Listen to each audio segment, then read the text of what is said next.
ஆண்மை பிரச்சனை, நரம்பு தளர்ச்சி இறக்கறதாலுக்கு அந்த விந்து சர்க்குலேஷன்ல கூட நீர் மாத்திரசு கூட போய் உடம்பு ஒரு தெம்பில்லாம ரொம்ப வீக் ஆகி போயிடும். அந்த நரம்பு தளர்ச்சிக்கு, அந்த குழந்தை பாக்கியத்துக்கு எல்லாத்தையும் மறந்த சொல்றது கூட இருக்கு. இது பாலில் கலந்து சாப்பிட்டா குழந்தை பாக்கியம் இருக்கு.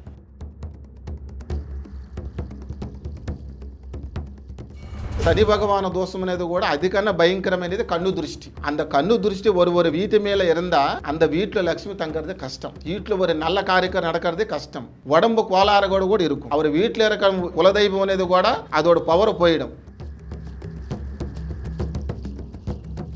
கல்யாண தோஷம் இருக்கும்போது 28 வயசு வரைக்கும் அதுக்குள்ள தோஷம் கிளியன் ஆகிப்போயினா பரவாயில்ல, கல்யாணம் நடக்கும். 28 வயசு கூட மேல நடக்கலைன்னா அந்த லக்ன பாஷங்க தோஷம் అనేది அது இறக்கும்போது கல்யாணம் நடக்கிறது ரொம்ப கஷ்டம். லேடிஸ்க்கு வெள்ளை சூடு பறது லைன்ல சொல்றது கூட அது இறக்கும்போது அசந்து இடுப்பு வலி கால் வலி வந்துட்டு ரொம்ப கஷ்டமா இருக்கும். அதுக்கு இந்த மரம் இது தண்ணியில கலந்து சாப்பிட்டா சரியா வந்துடும். ஆனால் ஒரு 3 மாசம் சாப்பிடணும். பாவக்காய், அகத்தைக்கீரை, கருவாடு சாப்பிடக்கூடாது.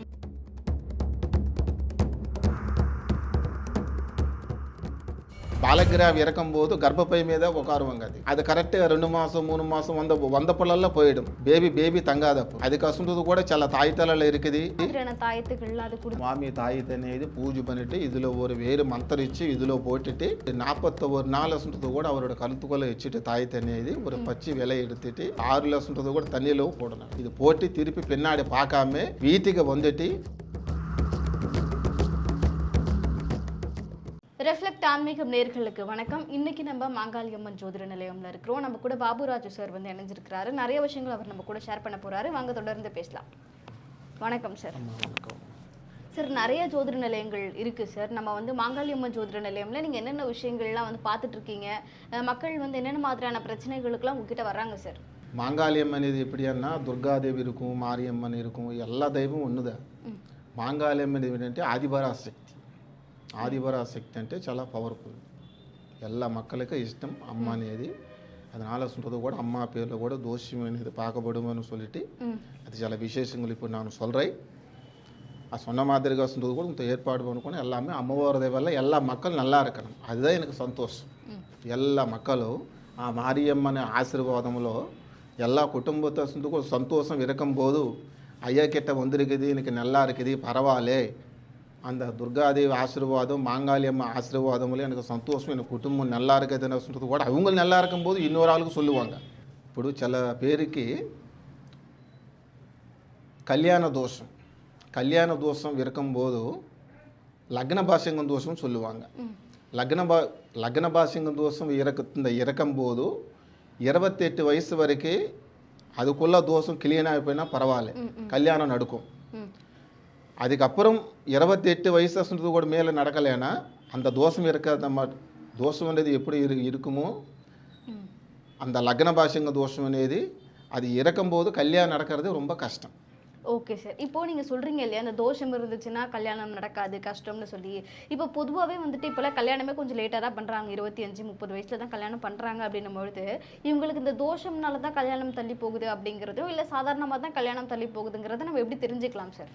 ஆமாம், அந்த லக்ன பாஷங்க தோஷம் இறக்கும்போது 45 வயசு 42 வயசு வரைக்கும் అనేది கூட கல்யாணம் நடக்காது. சில பேர் கோயிலுக்கு போவாங்க, சில பேர் தெரிஞ்சின சுவாமி கிட்ட போயிட்டு சில சுவாமி பிரசாதம் எல்லாம் சொல்லிட்டு பூஜை குங்குமம் அதெல்லாம் எடுத்துகிட்டு வந்து பூஜை பண்ணுக்கோன்னா கல்யாணம் நடக்கும்னு சொல்லிட்டு அவரோட மனசு துருத்துட்டு போயிட்டு சொல்கிறது கூட பூஜை பண்ணுவாங்க. కానీ இந்த லக்ன பாஷங்க தோஷம் இருக்கிறதாலுக்கு அவர் எந்த கோயிலுக்கு போனால், எந்த நாட்டுக்கு போயினா, எந்த தெரிஞ்சின சுவாமி கிட்ட சொல்றது கூட போயிட்டு சில பொருள் வாங்கி வச்சுனா கூட போவாங்க. அதுக்கு பரிகாரம் பண்ணணும். அதுக்கு பரிகாரம் பண்ணிட்டு அந்த தோஷம் நிவாரணம் பண்ணுறதுக்கு பரிகாரம் பண்ண அப்புறம் தான் அவரோட கல்யாணம் நடக்கும், அவரோட வாழ்க்கை நல்லா இருக்கும், அவரோட குடும்பத்தில் எல்லாரும் சந்தோஷமாக இருக்கும். என்னென்ன மாதிரியான பரிகாரங்கள்லாம் இருக்குது சார்? அதுக்கு பரிகாரம் అనేది எப்படியான சொல்கிறது கூட சில பேருக்கு అనేది எப்படின்னா சும்மா கோயிலுக்கு போயிட்டு பூஜை பண்ணுறது கிடையாது. அது தனியாக சொல்கிறது கூட அது பெரிய சுவாமிகள் கேட்ட சொல்கிறது கூட சொல்லிவிட்டு எந்த மாதிரி தோஷத்துக்கு அது எப்படி பரிகாரம் பண்ணா சொல்கிறது கூட அந்த மாதிரி தோஷமெல்லாம் போயிடும் అని சொல்லிட்டு அதுக்கு தக்க பூஜை பண்ணப்புறம் சொல்கிறது கூட அது எல்லாம் கிளியான அப்புறம் தான் அவரோட கல்யாணம் நடக்கும், அவரோட வாழ்க்கை நல்லா இருக்கும். இப்போ சார் நீங்கள் சொல்கிற மாதிரி சில பேருக்கு கல்யாணத்தில் நிறைய பிரச்சனைகள் வந்து இருக்குதான். இப்போ இந்த கல்யாணம் பிரச்சனை அப்படிங்கிற தாண்டி கல்யாணம் ஆனவங்க நிறைய பேருக்கு குழந்தை வந்துட்டு எப்போ பிறக்கும் அப்படிங்கிற ஒரு பிரச்சனை இருந்துக்கிட்டே இருக்குது. எப்போ குழந்தை பிறக்குங்கிறது தெரியாமலே இருக்குது. நிறைய ஹாஸ்பிட்டல்ஸ் போகிறாங்க அப்படின்னாலுமே. ஸோ அவங்க வந்துட்டு என்னென்ன மாதிரியான விஷயங்கள்லாம் பண்ணலாம், அவங்களுக்கு நீங்கள் தீர்வு கொடுக்குறீங்களா, அதை பற்றி சொல்லுங்கள் சார். అమ్మా ఇది చాలా పేరుకి అనేది వస్తున్నది కూడా కళ్యాణం అనేది ఎప్పుడన్నా అది స్వామి ఇచ్చిన ஒரு వరం. கல்யாணம் అనేది அவரோட வாழ்க்கை சம்பந்திంచింది அது. அதோட கல்யாணம் நடந்தது கூட டைம் பார்த்து கூட ஒரு குழந்தை பிறந்தனா யாரைனா வந்துட்டு உங்களுக்கு பணம் இருக்கா, உங்களுக்கு ஆஸ்தி இருக்கா, அனுபவம் இருக்கான்னு கேட்கறது இல்லை. கல்யாணம் ஆயிடுச்சா பையா பொண்ணான்னு கூட கேட்புவாங்க. பணத்தை கேட்க மாட்டேன் யாரேனா. வாழ்க்கை நல்லா இருக்கணும், கல்யாணம் நடக்கணும், ஒரு குடும்பம் நல்லா இருக்கிறதுக்காக சொல்கிறது கூட யாரேனா ஃபஸ்ட்டு கேட்குறது அதுதான் பெரிய ஆள் கேட்குறது. కానీ குழந்தை பாக்கியம் అనేది எப்படின்னா அந்த கர்ப்பப்பை மேலே சொல்கிறது கூட பாலகிரக தோஷம் இருக்கிறதாலேக்கு குழந்தை பிறக்கிறது ரொம்ப கஷ்டம். அவர் எந்த கோயிலுக்கு போயினா எந்த பூஜை பண்ணால் கூட போவாது. அந்த பாலகிரக தோஷம் இருக்கும்போது 2 மாதம் వెళ్ళి 3 மாதம் ஸ்டார்ட் ஆகின அப்புறம் தான் பேபி லைனில் வரதுக்குள்ளே அது அந்த பாலகிரகம் అనేది எப்படின்னா பஸ்மம் பண்ணுவாங்க. அப்படி குழந்தை உயிர்த்தோ எல்லாமே அது பாலகிரகம் சொல்லுவாங்க. செண்டிகிரகம் சொல்லுவாங்களம்மா, அது வேறு. பாலகிரகம் అనేది వేరే. బాలగ్రహం ఇరకంబోదు గర్భపై మీద ఉకారువాங்க. அது கரெக்டாக 2 மாதம் 3 மாதம் வந்த பிள்ளைல போயிடும். பேபி தங்காதப்போ இந்தா அதுக்கு அசுன்றது கூட சில தாய்த்தலில் இருக்குது. அது சில మంత్రంகளை பண்ணிட்டு சுவாமி தாயத்து అనేది பூஜை பண்ணிட்டு இதில் ஒரு வேறு மந்திரம் இச்சு இதில் போட்டுட்டு 41 நாள் அசுன்றது கூட அவரோட கழுத்துக்குள்ளே வச்சுட்டு தாயத்து అనేది ஒரு பச்சை விலை எடுத்துட்டு அதுக்கோசம் 6 இருக்குதுக்காம்மா 6 சொல்கிறது கூட தண்ணியில் போடணும். இது போட்டு திருப்பி பின்னாடி பார்க்காம வீட்டுக்கு வந்துட்டு ஆஞ்சநேய சுவாமி கோயிலுக்கு வந்துட்டு தரிசனம் பண்ணிக்கோன அப்புறம் தான் அவரோட குழந்தை பாக்கியம் கிடைக்கும். அவருக்கு மனசில் என்னென்ன ஆலோசனை இருக்குதோ அது எல்லாமே சரியாயிடும். சார் அப்புறம் இன்னும் சில இது அந்த தகடுலாம் வச்சுருக்கீங்க இல்லையா, அந்த தகடுல என்னென்ன மாதிரியான விஷயங்களுக்கு கொடுத்துட்டு இருக்கீங்க? தகடு எப்படியானம்மா சில பேருக்கு అనేది சொல்கிறது கூட புதுசாக வீடு கட்டலாமன்னு சில பேருக்கு ஆசை అనేది இருக்கும். சில பேருக்கு பழைய வீடு అనేది இருக்கும். அந்த பழைய வீட்டில் இருக்கிறத வசந்து கூட ஒரு 5-6 வருஷத்து నుంచి வீட்டில் ஒரு கல்யாணம் நடக்காமல் ஒரு தொழில் கரெக்டாக இல்லாமல் வீட்டில் வந்தால் மனசு சந்தோஷம் இல்லாமல் அடுக்கடுக்கு வீட்டில் பிரச்சனை வந்துடும், சண்டை வந்துடும். ஒரு ஆளுக்கு அசுன்றது கூட ஒத்துக்க இல்லாமல் சண்டை பிரச்சனை வந்துடும். அந்த பிரச்சனை இருக்கிற காரணம் அதுக்கு ஒன்று இருக்கும். வீட்டுக்கு வாஸ்துதரி அசுன்றது கூட வீட்டுக்கு வாஸ்துபடி நல்லா இருக்கணும், அது கலா இருக்கணும், லக்ஷ்மி கலா. அது வாஸ்துப்படி கரெக்டாக இறக்கும்போது அது கோயிலை என்ன சொல்கிறது கூட மக்கள் கூட வந்துட்டு சுவாமின்னு பார்க்கறது கூட பார்ப்புவாங்க. வாஸ்து சரி இல்லைன்னா அது கோயிலுக்கு சொல்கிறது கூட சில மக்கள் வர்றது கூட கொஞ்சம் கஷ்டம் தானே இருக்கும். அதே மாதிரிக்கு வீடு అనేది ஒரு கோயிலை மாதிரி, வீடு ஒரு கோயிலை மாதிரி. அந்த கோயிலை மாதிரி இருக்கிறது வீடு అనేది ஒரு வசீகாரమైన கலை అనేది லக்ஷ்மி கலை అనేది இல்லாமல் இருந்தால் அந்த வீட்டில் லக்ஷ்மி தங்கிறது கஷ்டம். அந்த வீட்டில் ஒரு நல்ல காரியக்கரம் நடக்கிறதுக்கு ரொம்ப கஷ்டம். யாருக்கு మనశ్శాంతి இருக்காது, குழந்தைல படிப்பு சரி இருக்காது, கல்யாண விசேஷம் சரிங்க நடக்காது, தொழில் சரி இருக்காது, வீட்டில் லக்ஷ்மీదేవి தங்காது. అదే మాదిరిగా இந்த மாதிரி కష్టంగా சொல்றது கூட சனி பகவான தோஷம் అనేది கூட அதுக்கான பயங்கரமானது கண்ணு திருஷ்டி. அந்த கண்ணு திருஷ்டி ஒரு வீட்டு மேலே இருந்தால் அந்த வீட்டில் லக்ஷ்மி தங்கிறது கஷ்டம். வீட்டில் ஒரு நல்ல காரியம் நடக்கிறது கஷ்டம். உடம்பு கோளாறுகோடு கூட இருக்கும். அதில் ஒரு மறந்து சாப்பிட்டா ஒரு மண்ணு மாதிரி ஆகிடும், உடம்புக்கு சேராது. அதே மாதிரி சில பேருக்கு எப்படின்னா நைட்டு சொல்கிறது கூட தூங்கும்போது கெட்ட கனவுகள் வந்துடுது. அந்த கெட்ட கனவுகளை வந்த அப்புறம் அது வர்றதுக்கு முன்னாடியே அதோட கஷ்டங்களை சொல்கிறது கூட கஷ்டங்களும் முன்னாடி தெரிஞ்சதப்படி சில பேருக்கு தெரியாமல் கோயிலுக்கு போவாங்க. ஏதோ தாயத்தை மந்திரம் வசந்து கூட கட்டி வசந்து ஏதோ ஒரு லைனில் ஒரு கைனை பற்றி ஒரு தாயத்தை கொடுத்த அப்புறம் தான் ஒரு சமஸ்யை தீரும். కానీ சில பேர் தெரியாமல் அதெல்லாம் வேண்டாலே அது எல்லாரும் பார்த்து எழுதியிருக்காங்க வசந்து கூட சில பேர் நம்பிக்கைத்தோடு அப்படி இருப்பாங்க. அது சில கஷ்டம், அப்படி இருக்கக்கூடாது. அது ஒரு தோஷத்துக்கு சனீஸ்வர தோஷத்துக்கு ஒரு 7 நாள் 7 மாதம் 7 வருஷம் 14 வருஷம் மட்டும் இருக்கும் சனி பகவான தோஷம். அத்தனை வருஷம் இருக்கிறதுக்கான முன்னாடியே அது க்ளீன் பண்ணிக்கொண்டா அது எல்லாமே நல்லா இருக்கும் வீட்டில்.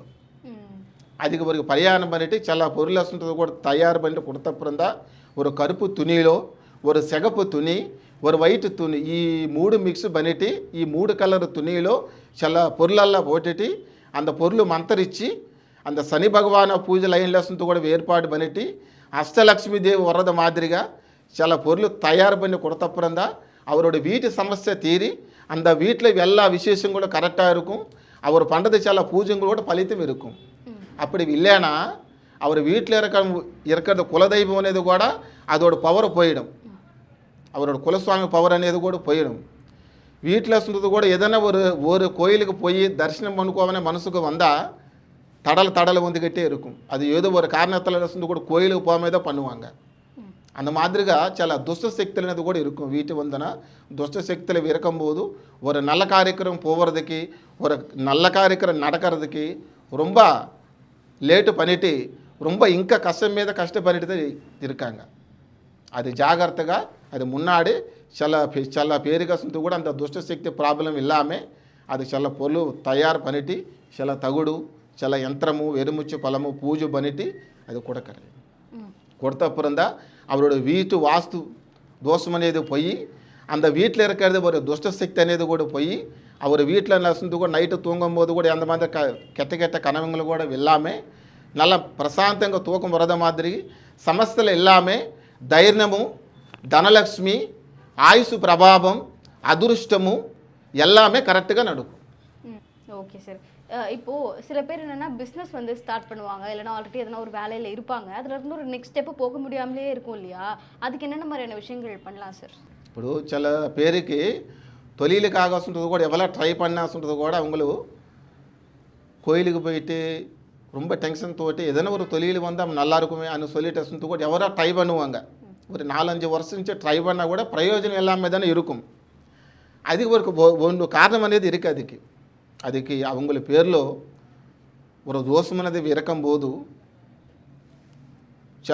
சில பேருக்கு పూర్వ జన్మ దోషం.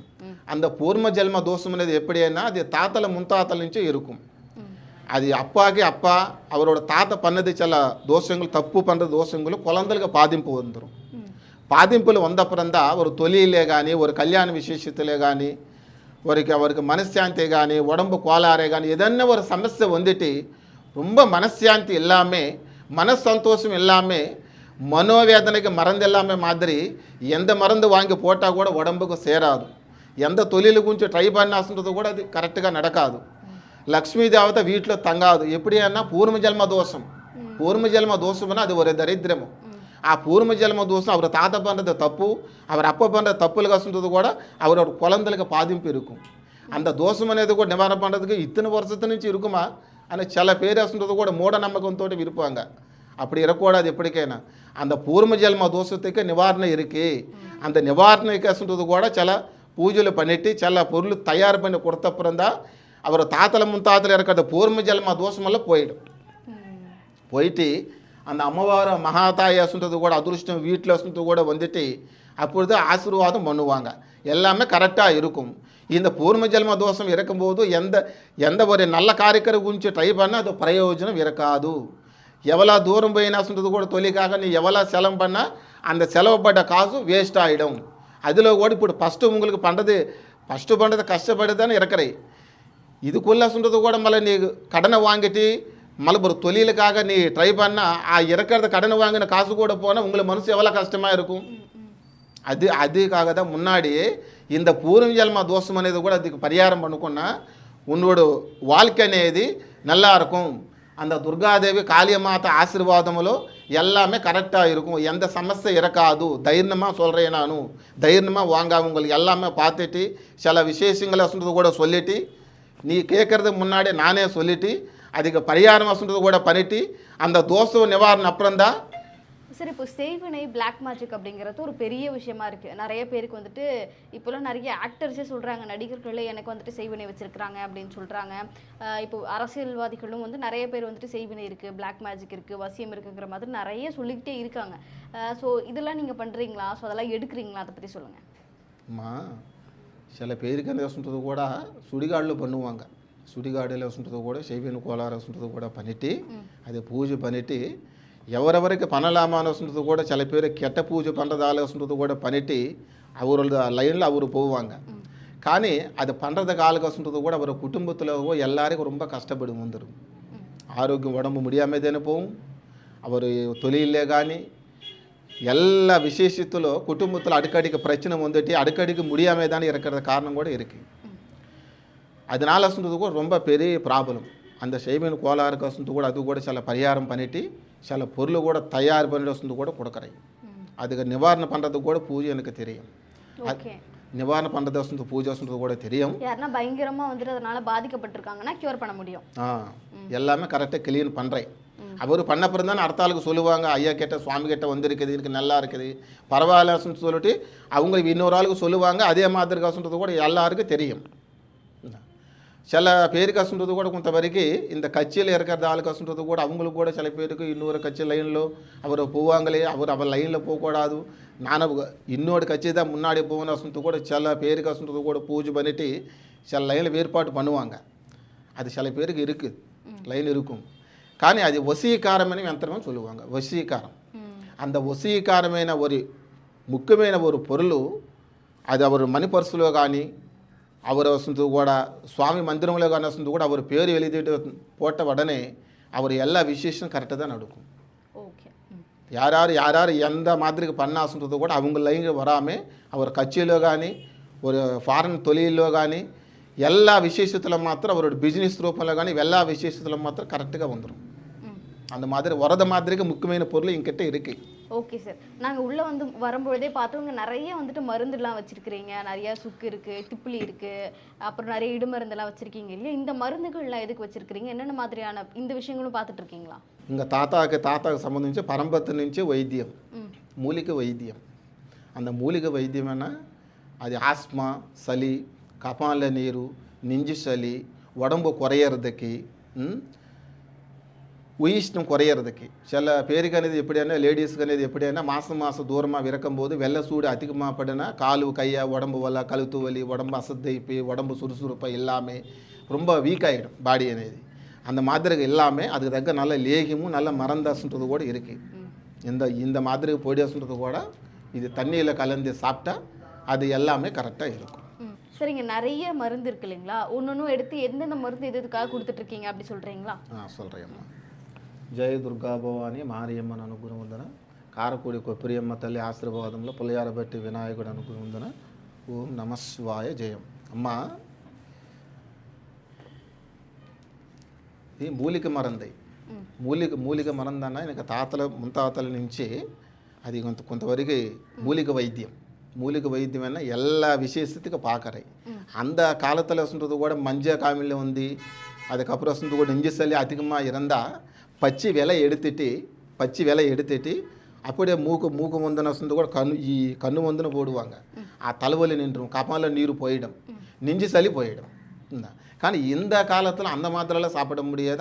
அந்த மாத்திரை பசரெல்லாம் கண்ணில் மூக்கு வந்துன்னு போட முடியாது. அதனால சொல்கிறது கூட மாத்திரை, இந்த மாத்திரை இருக்குது கதம்மா.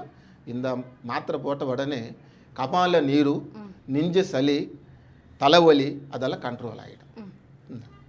சில பேருக்கு லேடிஸுக்கு வெள்ளை சூடு படுறது லைனில் சொல்கிறது கூட அது விறக்கும்போது வந்து இடுப்பு வலி, கால் வலி வந்துட்டு ரொம்ப கஷ்டமாக இருக்கும். அதுக்கு இந்த மருந்து இது தண்ணியில் கலந்து சாப்பிட்டா சரியாக வந்துடும். சரியா? కానీ ஒரு 3 மாதம் சாப்பிடணும். 3 மாதம் கரெக்டாக சாப்பிடணும். பாவக்காய், அகத்தக்கீரை, கருவாடு சாப்பிடக்கூடாது. சரியா? அப்புறம் மூட்டு வலி, ஜாயிண்ட்டு வலி வரத ஆளுக்கு ரொம்ப காலு வலி வந்துட்டு சோளவாயுன்னு சொல்லுவாங்கள்ல, சோளவாயு అనేది ஜாயிண்ட்டு வலி வந்துட்டு உட்கார முடியாமல் நடக்க முடியாமல் ரொம்ப கஷ்டமாக இருக்கும். அதுக்கு தக்க மருந்து இருக்குது. உள்ள மூலத்துக்கு, பவுத்திரத்துக்கு, நல்ல மோஷன் ஃப்ரீயாக போகிறதுக்கு, வயிற்றுல கீரிப்பூச்சி இல்லாமல் மோஷனை కోసం நல்லா ஃப்ரீயாக போகிறதுக்கு కొంతవరకు உடம்பு தெம்புக்கு கூட சேர்த்து மருந்து கூட இருக்குது. அதுக்கப்புறம் சில பேர் குழந்தை வில்லே நாளுக்கு குழந்தை பூச்சின்னு சொல்லுவாங்களம்மா. அந்த குழந்தை பூச்சி லைனில் சொல்கிறது கூட அது உயிரில் கம்மியாகி போயினா குழந்தை பாக்கியம் கிடைக்கிறது ரொம்ப கஷ்டம். அந்த குழந்தை பூச்சிக்கு உயிரில் வர்றதை கஷ்டத்துக்கும் சில லேகியமும் சில பொடி மாத்திரெல்லாம் இருக்குது. அது சாப்பிட்டா சரியாக வந்துடும். சில பேருக்கு நரம்பு தளர்ச்சின்னு கொஞ்சம் சொல்லுவாங்க. நரம்பு தளர்ச்சி, ஆண்மை பிரச்சனை, நரம்பு தளர்ச்சி இருக்கிறதாளுக்கு உடம்புல உண்டால்సిన దాంట్లో కొంచెం உடம்பு தெம்பு இல்லாமல் உயிஷ்டம் அதிகமாகி போய் அந்த விந்து சர்க்குலேஷனில் கூட நீர் மாத்திரசத்து கூட ஆகி போய் உடம்பு ஒரு தெம்பு இல்லாமல் ரொம்ப வீக் ஆகி போயிடும். அந்த நரம்பு தளர்ச்சிக்கு அந்த குழந்தை பாக்கியத்துக்கு எல்லாத்தையும் மறந்து சொல்கிறது கூட இருக்குது. இது பாலில் கலந்து சாப்பிட்டா குழந்தை பாக்கியம் இருக்கும். சில பேருக்கு உடம்பு అనేది ரொம்ப குண்டாக இருக்கும். தொப்பி நீர், காலு நீர், பாடி நீர் சொல்கிறது கூட வாயு நீருன்னு சொல்லுவாங்களே, வாயு நீர். அந்த கெட்ட நீர் விறக்கும்போது உடம்பு ரொம்ப குண்டாகி போய் பிளட் சர்க்குலேஷன் கம்மியாகி போய் உடம்பு வீக் ஆகி போய் அதோட பாரம் అనేది ஜாயிண்ட் மேலே வந்துடும். ஜாயிண்ட் மேலே வந்தால் நடக்க முடியாது, உட்கார முடியாது, ரொம்ப கஷ்டமாக இருக்கும். அதுக்கு தக்க நல்ல லேகமும் தைலமும் அதெல்லாம் மருந்தளவு கூட இருக்குது. ఇది మూలికి సంబంధించిన దాంట్లో ముడి వేస్తుంటుంది కూడా నల్ల పెరుసా వరదకి ముడి వేస్తుంటుంది, నల్ల కరుపాయి రకరదకి నల్ల మూడి కరెక్ట్గా వరదకి వస్తుంటుంది కూడా చాలా మూలికలు వేస్తుంటుంది కూడా తేంగాయన ఊరవిచ్చిటి అదిలో కషాయం వేస్తుంటుంది కూడా కొంచెం మిక్స్ పనిటి తైలం ఆ తైలం కూడా కొంత చేతి మిక్స్ పనిటి కొంత இதுக்குள்ள வேரில் வசுன்றது கூட தேங்காய் வெண்ணெய் சுன்றது கூட ஊற்றிட்டு இதில் கொஞ்சம் ஆயில் போடணும். ஆயில் ஒன்று போட்டுட்டு மிக்ஸ் பண்ணிவிட்டு அதை கலந்துட்டு போட்ட உடனே முடிக்கு நல்லா பலம் இருக்கும். முடி வசுன்றது கூட பலம் అనేది கூட இருக்கும். உடம்புக்கு வசுன்றது கூட உடம்பு தெம்புக்குள்ள மருந்து கூட சாப்பிட்ட உடனே அந்த உடம்புக்கு சம்பந்திச்சு கொஞ்சம் தெம்புக்கு இந்த முடிக்கு தடவறதுக்கு தைலத்துக்கு வசுன்றது கூட எல்லாமே கரெக்டாக இருக்கும். முடி கூட கொட்டாமல் நல்லா ஸ்ட்ராங்காக இருக்கும். சில பேருக்கு அரிப்பு வந்துடும். ஹீட்டுனால வயிற்றுல கீர்பூச்சி விற்கிறதுனால ரத்தத்தில் கிருமி அதிகமாகி போய் ஸ்கின்னு ப்ராப்ளம் வந்துடும், அரிப்பு வந்துடும். அந்த அரிப்பு நிற்கிறதுக்கு அந்த ஸ்கின்னு பிரச்சனை எல்லாமே ரத்தம் சுத்தம் பண்ணுறதுக்கு அது எல்லாத்துக்கும் மருந்து என்கிட்ட இருக்குது. அது சாப்பிட்ட உடனே ரத்தம் சுத்தமாகிடும். அதுக்கப்புறம் அரிப்பு இருக்காது, பிளட் சர்க்குலேஷன் கரெக்டாக வந்துடும், எல்லாமே கரெக்டாக இருக்கும். சில பேருக்கு ஜீரணசக்தி இருக்காது. ஜீரணசக்தி ஏது சாப்பிட்டா ஜீரணசக்தி இருக்காது. அது குடலுக்குள்ளே இருக்கிறது ஒரு மிஷினி மாதிரி குடலுக்குள்ளே இருக்கிறது. சாப்பிட்றது ஐட்டம்ஸும் நல்லா ஜீரணமான அப்புறம் தான் கேஸ் டபுள் அந்த மாதிரி வசந்து கூட வராது. ஜீரணசக்தி கரெக்டாக இல்லைன்னு டைமில் அஜீரணம் ஜாஸ்தி இருக்கும்போது ஜீரணசக்தி ஆகாது. அந்த ஜீரணசக்தி ஆகிறதுக்கு மருந்து இது கரெக்டாக சூடு தண்ணியில் கலந்து சாப்பிடணும். இது சரியாம்மா? சூடு தண்ணியில் கலந்து சாப்பிட்ட உடனே கரெக்டாக ஜீரணசக்தி ஆகி போய் வயிறுக்குள்ளே இருக்கிறது புண்ணு, அலசர புண்ணு அது எல்லாமே ஆறி போய் எல்லாமே கரெக்டாக வந்துட்டு உடம்பு கரெக்டாக நல்லாயிருக்கும். ஓகே சார், நிறைய விஷயங்கள் வந்து ஷேர் பண்ணியிருந்தீங்க. மாந்திரிகம், ஜோதிடம், வைத்தியம்னு சொல்லி நிறைய விஷயங்கள் சொல்லியிருந்தீங்க. பார்த்துருக்கக்கூடிய மக்கள் எல்லாருக்குமே பயங்கர ஹெல்ப்ஃபுல்லாக இருக்கும் அப்படின்னு நம்புகிறோம் சார். உங்கள் நேரத்துக்கு ரொம்ப நன்றி.